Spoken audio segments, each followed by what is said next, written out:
Hello, welcome back to another installment of this series, One Verse a Week. This week we're doing Parashat Toldot, which corresponds to Genesis 25:19 through Genesis 28:9. And again, this is for the reading cycle that corresponds to the Jewish year 5779. If you have found these videos or any other materials that I have produced to be of value, I hope you will consider subscribing to this channel. If you feel that it's worthy of your support, I ask that you please make a donation, if you feel, to the PayPal below, or consider becoming a Patreon. Okay, without further ado, let us begin. This week we're doing the verse Genesis 25:30. This is a pretty famous verse. It is the scene where Esav tells his brother Yaakov to give him the food. Basically, this is the lead up to the selling of the birthright for a bowl of pottage. Okay, so let's read through the verse quickly, a couple times. V'yomer Esav el Yaakov, haliteni na min ha'adom hazeh, ki ayef anochi, alken Torah shemo Edom. Okay, one more time. V'yomer Esav el Yaakov, haliteni na min ha'adom hazeh, ki ayef anochi, alken Torah shemo Edom. Okay, so without focusing on the verbs at this point, let's look at this, some of the vocabulary for this verse. At this point, you probably are beginning to recognize some of the names. We have the name Esav, which of course corresponds to the name Esau in non-Jewish Bibles. We have the name Yaakov, which corresponds to the name Jacob. Okay, so we've had this verb previously, say. We'll do it again in a second, but say. Esav said, El. Now, El, again, we've had in previous lessons. This connotes some sort of direction. So Esav spoke in the direction of Yaakov. He spoke to Yaakov, but in a pointed fashion. Okay, this word is a hard word. We'll save this for discussion as we go. No, which is a bit of a wiggle word, but here it means now. And it's emphatic now. Min means from. Adom means red. We had min in a previous lesson. Adom means red, color red. So we see here it says Adom ha means the. Ha'adom hazeh. So this is the double emphatic in Hebrew. When we double words, we are emphasizing them. Okay, so Esav says to Yaakov, something now, min ha'adom, from red. And then zeh means this. So hazeh, again, it sort of emphasizes, it means in particular. It's like a double particular. Hazeh means this, like emphatically. So again, Esav says to Yaakov, we'll save this. No, do something now. Min ha'adam hazeh. From this red, and it doesn't say stuff, but that's basically how we have to translate it. He says, give me this red, from this red. In Hebrew, it's a little interesting because basically most words can be all forms of speech. So you can have an adjective be a noun also. So English doesn't really work that way, so we have to insert stuff there. Ki, I believe we've had before. I'm remiss if I didn't put it in the list here. Ki, because. Ayef, this is a rare word, don't worry about it. Ayef, it means exhausted. Anochi. Anochi is the word I. Also, ani is I as well. Anochi seems to connote some form of authority. So this could be read to have Esau pulling rank on his younger brother. Okay, Al-Kain, therefore, Korah, we'll see what that means. Shemo, Shem means name. Shemo, Vav at the end is a pronounal possessive. We've had this before. Shem, Shemo. Shem means name. Shemo means his name. Korah, Shemo, Edom. And of course, Edom is Edom, or however they pronounce it in the English Bibles. Okay. So let's do the verbs and put this translation together.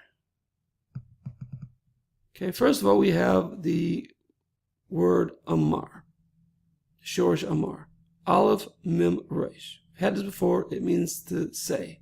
Of course, this is in past tense. The Yud is a pronounal prefix, so it means he say. He really means, without the Vav, it means he shall say, but the Vav flips it to past tense, and he said. Who said? Esav, El Yaakov. Esav said to Yaakov, Haliteni na. So La'at is a rare shorish, Lamed Ein Tet. But by rare, I mean it only appears once in the entire Hebrew Bible. So this presents a problem for translation. If we use the Bible as our dictionary, if we restrict it, this creates a problem for us because we have no other use of this shorish, this word, in no other form. So we'll get to how we arrive at the pour, feed, slop translation. Okay, as if we're feeding an animal, like we're slopping the pigs or whatnot. We're feeding animals. So la'at. So haliteni na means feed me. Ni means ani. So feed me, essentially, now. Haliteni na, feed me now. Again, the ni comes from ani, it's a suffix. Feed me now. Min ha'adam hazeh, from this red stuff. Ki, because ayef anochi, because I am exhausted. Al-Kain, therefore, korah. Kuf, Resh, Aleph is the shorish. When the shorish in the kal or in the pa'al form appears bare in the text, it is past tense. He called. Al-Kain, Korah, he called Shemo, his name, Edom. So one more time. V'yomer Esav el Yaakov. And Esav spoke to Yaakov. Haliteni na, feed me now. Min ha'adam hazeh. From this red stuff. Or that red stuff. Ki, because, ayef anochi, because I am exhausted. Alkain, therefore, kora shemo Edom. He called his name Edom. Okay, let's see my translation. It's pretty much I just gave it to you. And Esav said to Yaakov, feed me now from this red, very red stuff. Red emphasizes stuff is in parentheses because it's not actually there in the text. Because I am exhausted. And the I here is Anochi, which connotes some formality or grandeur. So Esav might have been pulling rank over his brother. Therefore, he called his name Edom. Alkain, therefore, Kora Shemo, he called his name, Shemo, Edom. Okay, let's see how this stacks up to other translations. KJV, King James. And Esau said to Jacob, feed me, I pray thee. So the I pray thee is a little more polite than the scenario. So na, in some cases, can mean like you're entreating somebody to do something for you, and it is frequently translated as please, but it is also frequently translated as now, some sort of emphatic now. So I chose to translate it as an emphatic now because it matches the scene better. So I pray thee sounds a wee bit formal. With that same red pottage. Again, I put stuff in parentheses. Pottage here is in italics to connote that it is not in the text. They're adding that in to make sense of the text. For I am faint. Okay? Therefore was his name called Edom. Okay, that's okay.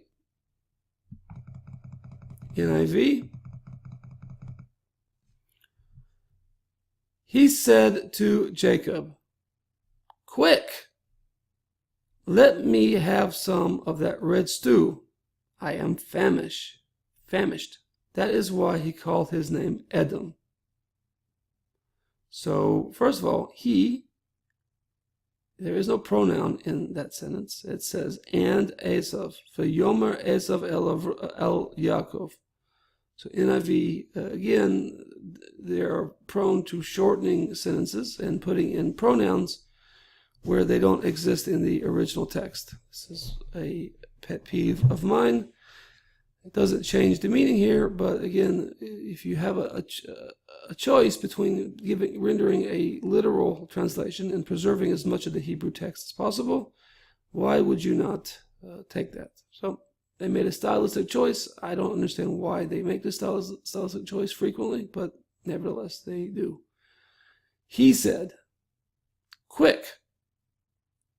So this haliteni no, now, they put in there, let me have some of that red stew. Okay.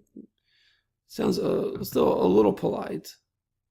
Let me have some of that red stew. It seems like they don't know what to do with that verb, lat, because it only appears once. So that is their problem. That is why he was called Edom. Okay, it's also very sort of interpretive translation.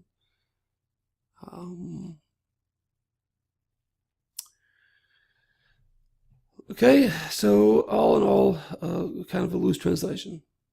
In RSV,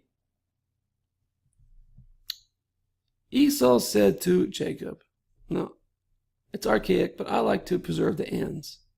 And Esau said to Jacob, let me eat some of that red stuff, for I am famished. Again, it sounds maybe a little polite. The na would be now. This has the staging of the sentence. It has a sense that he's being ordered to do it. Therefore, he will, red stuff.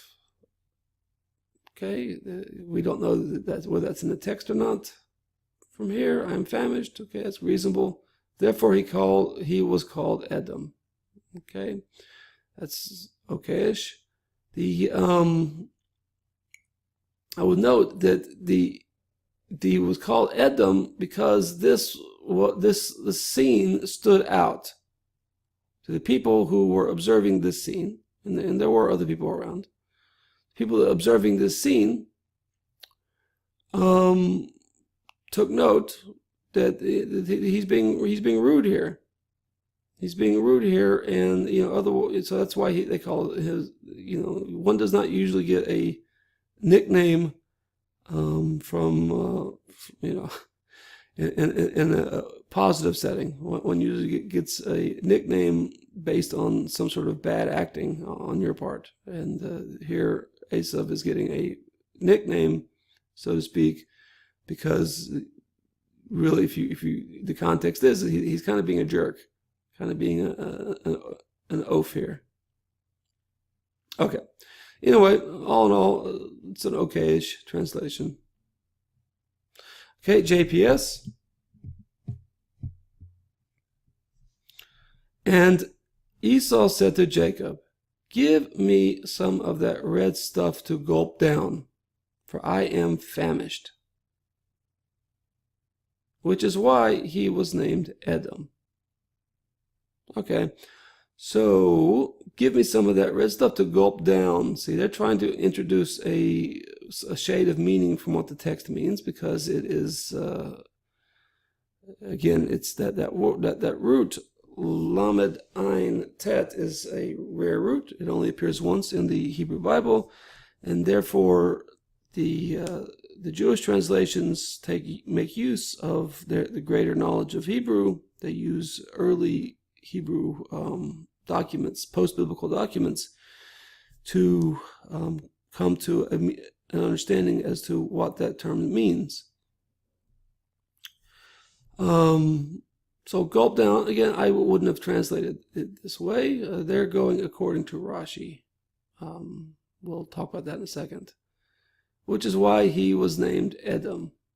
Okay, he says why his name was called. He wasn't named Edom. He was called Edom. He called his name Edom.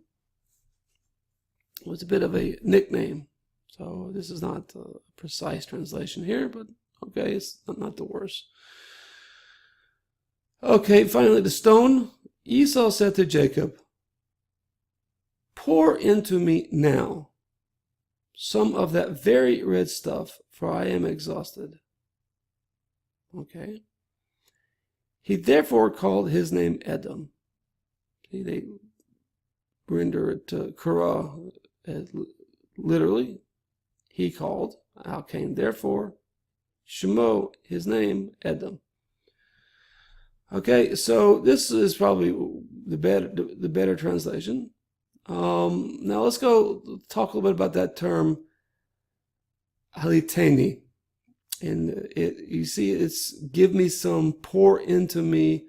Here they make an allusion to it's what Rashi says by gulp down, or at least the fact that the scene seems to be not presenting Esau or Esav in a positive light.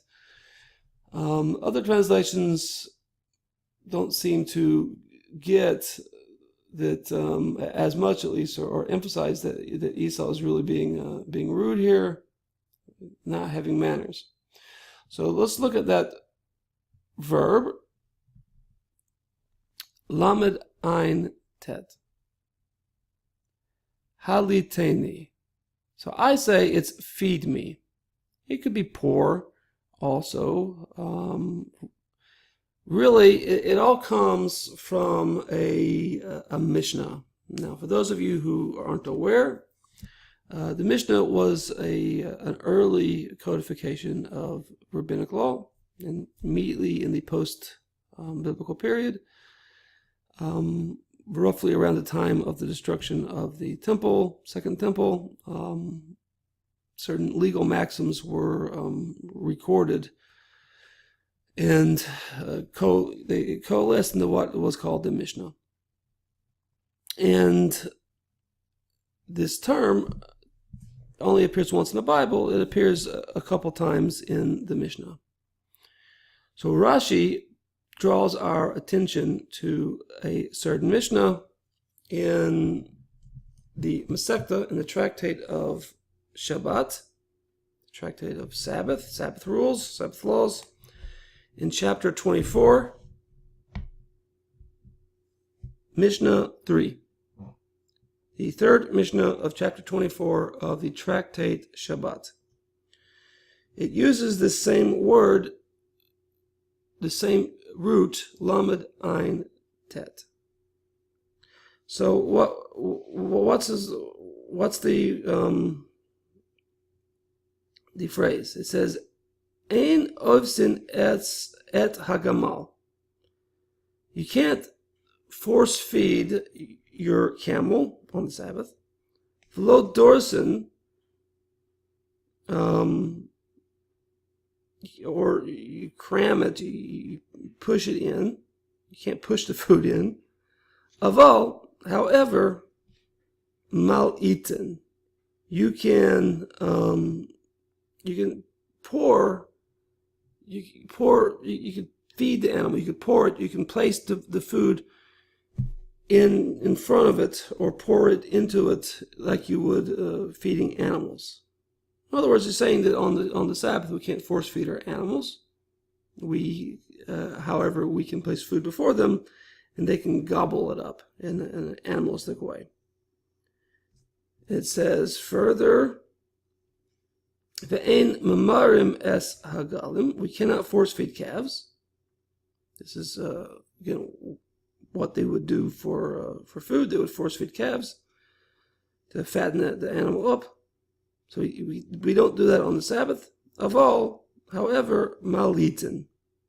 We can pour the food into their mouth. We can pour the food into a trough before them. We can feed them in this sort of inelegant way. So hence that's why I gave the option of calling it slop. So what this Mishnah is saying is we can't force the animals to eat on the Sabbath. However, we can make the food available to them, and of course it's using a word which reflects what actually happens on farms. You just sort of dump the food out, and they gobble gobble it up.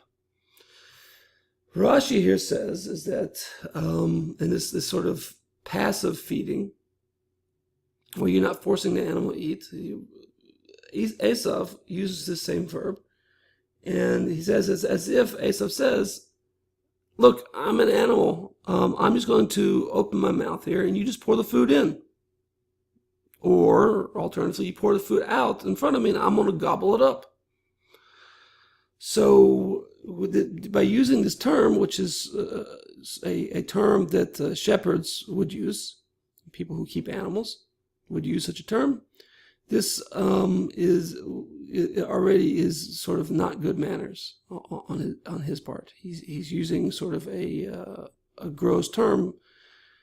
At least if you believe that this Mishnah, which admittedly was recorded many years after the Torah text of Torah closed, if you believe that somehow or another this word had not changed up to the time of the Mishnah. So anyway, I think that you can use rabbinic literature, or especially early rabbinic literature, as cognates for cognate studies of the biblical text. So that is why I don't go as far as to say, pour it into me. When I say feed me, I'm doing it in the sense, feed me now, emphatically, like feed me like an animal. I'm trying to reflect the fact that he's sort of being rude and pushy and kind of gross. And that's why he earned himself a nickname after the stuff that he kind of made a jerk of himself over. One of the problems here with the KJV is that it seems that it's a little too polite. NIV also seems a little too polite. NRSV also seems possibly a little too polite. The JPS nods to Rashi. Give me some of this red stuff so I can gulp it down, which is not exactly in the text, but it definitely has kind of the word haliteni has kind of gross connotations. And the stone, they translate according to how Rashi understands it, pour into me, like you would pour into the mouth of an eager animal as you're feeding it. Of course, anybody who's kept animals knows precisely what this looks like. You pour food out for the cat, and the cat's, if he's really hungry, he's gobbling the food as you're pouring it. So this is where Rashi's getting that from. Okay. So all in all, I think the stone does a fair job of rendering it. Some of the others have room to be desired. But, again, translating is not an easy task, especially when you have rare words that only appear once in the Bible. It's always hard to know precisely how to translate those words. Okay, I hope you enjoyed. Kol Tuv, Hasachar Rabba. Keep learning.